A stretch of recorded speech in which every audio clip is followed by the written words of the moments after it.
Hey everybody, it's Jason Blaha here, and today I want to talk to you guys about nonsensical phrases that people out there use, like train the muscles, not the joints. Or this idea that any specific type of training trains a connective tissue more than the muscles when it involves actually moving a weight. Alright guys, so let me put on my +5 hat of weaponsmithing. Work on skilling up my crafting a little bit, and let's talk about this. People are going to think that maybe I'm picking on Jason a lot. I'm not, because he's not the only one out there saying this. This is actually a lot of common stuff that we hear. Things like doing the full range of motion on an exercise works the joints, not the muscles, and as if this is a bad thing, as if it's a bad thing.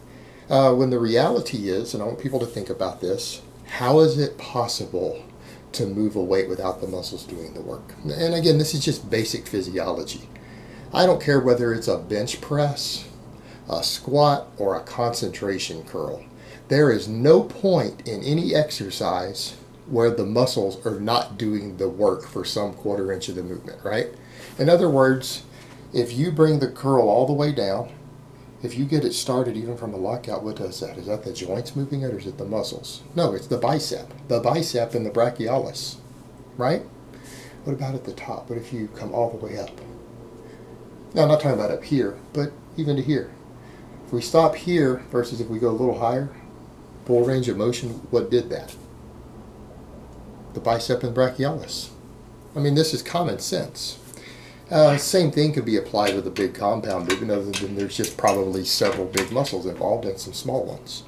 But it is impossible for the muscles to not do 100% of the work. In other words, it's never a case of the joints or the connective tissue do part of the work. All right, they don't. They're support structures. They're support structures. That's it. They don't have any ability to do work. And I don't care whether you're doing 10 rep sets or 1 rep sets. The same thing. People will say that when it comes to lifting big, heavy lifts. They act as if the muscles are not what's moving the weight. So if you squat 400 pounds for a 10 rep set, what's doing the work? The muscles, right? Quads, glutes, hamstrings, spinal erectors, even your lats. Your lats actually get involved. There's a lot of muscles involved. Some are used to a greater or lesser degree. That's what's doing it. What happens if the same person, you throws 525 on the bar and does 1 rep? What lifted the weight? The exact same muscles. And unless the form was different, they were worked at pretty much the same ratios, right? The muscles do all of the work. So we get into this point of people saying, well, but it's putting stress on them and training them. And that's a good thing. That's a good thing. You need healthy joints. You need healthy connective tissue. You need healthy bones. And when we are talking about resistance training, these are structures that are involved. And if your goal is to be stronger and more fit and healthier, people need to understand not only is it necessary for these structures to be stimulated, there are health benefits to stimulating these structures. Why do you guys think that resistance training is found to improve longevity and quality of life for people who've done it their whole lives? Well, why do you think that is? You think it's just because of the muscles?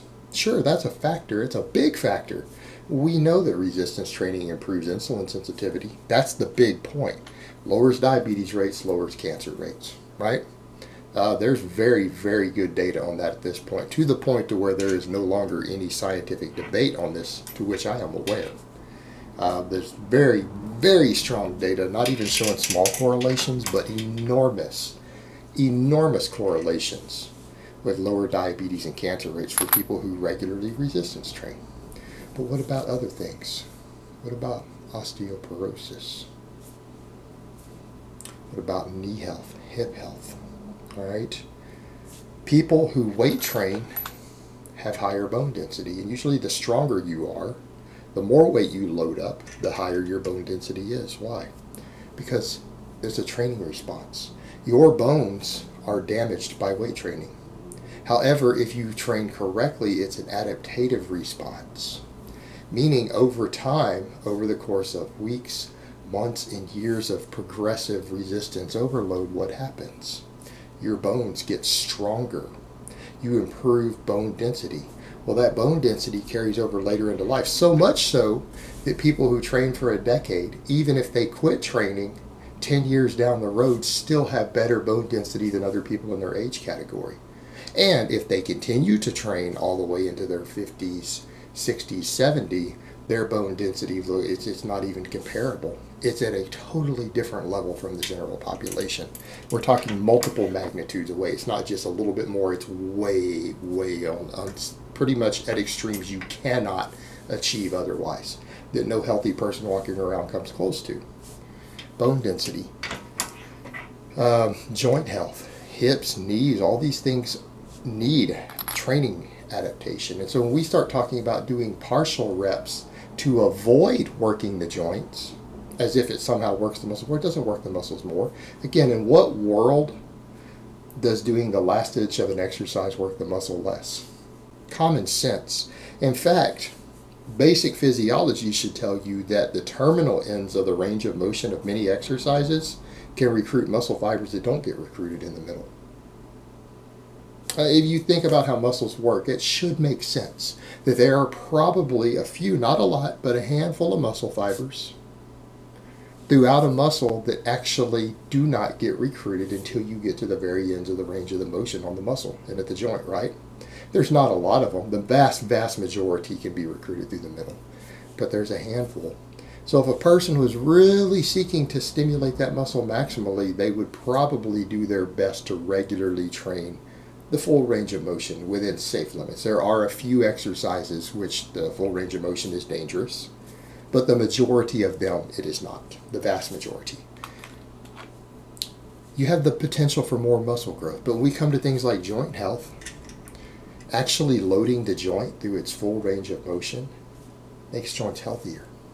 It improves joint health as long as it's stress that you can recover from. In other words, if it's an adaptative stress that you can recover from because you gradually load it, again, you've got the stress recovery adaptation cycle, all the tissues in your body go through that. Meaning you stress your muscles, they recover, they adapt. There's a cycle to that. And if you mess the cycle up, you don't give them sufficient recovery, or your training load is so high that it can't recover in a meaningful time frame, or you overtrain, or you get overuse injuries, it's a problem.